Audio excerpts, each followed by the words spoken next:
তো গাইজ আমার ডিউটি খতম, তো ডিউটি ছেড়ে তো গাইজ সবাইকে গুড মর্নিং। তো এখন তারপরে স্টেশনে এসে দেখলাম ট্রেনটা ঢুকে গেছে, তো ট্রেনে ওঠা যাক, তারপরে কথা হচ্ছে আবার। তো গাইজ ট্রেনে উঠে গেছি, তো চলো বনগাঁ যাই, তারপরে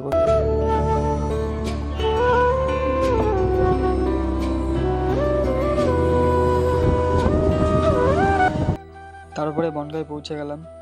তারপরে আমি বনগাঁয় নেমে তাড়াতাড়ি হেঁটে যাচ্ছিলাম। আমার ওই পাশে রানাঘাটের ট্রেনটার সিগন্যাল হয়ে গেছে, তো এই ট্রেনটা না ধরলে আবার আমাকে 1 ঘন্টা অপেক্ষা করতে হবে ট্রেনের জন্য। তারপরে এখান থেকে আমি শর্টকাট নিয়ে নিচ্ছিলাম, যে ট্রেনটা সিগন্যাল হয়ে গেছে, তো সেই জন্য আমি এখান থেকে শর্টকাট নিয়ে নিলাম।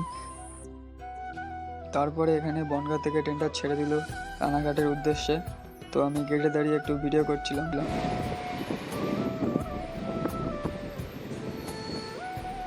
তারপরে ট্রেন আকাইপুর স্টেশনে চলে আসলো।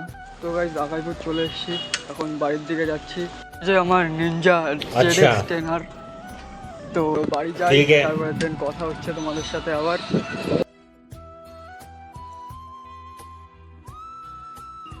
তো গাইজ ভিডিওটা এখানেই এন্ড করছি। যদি ভিডিওটা ভালো লাগে তাহলে একটা লাইক করো আর একটু সাপোর্ট করো আমাকে প্লিজ, আর ভিডিওগুলো ভালো লাগলে একটু শেয়ার করে দিও।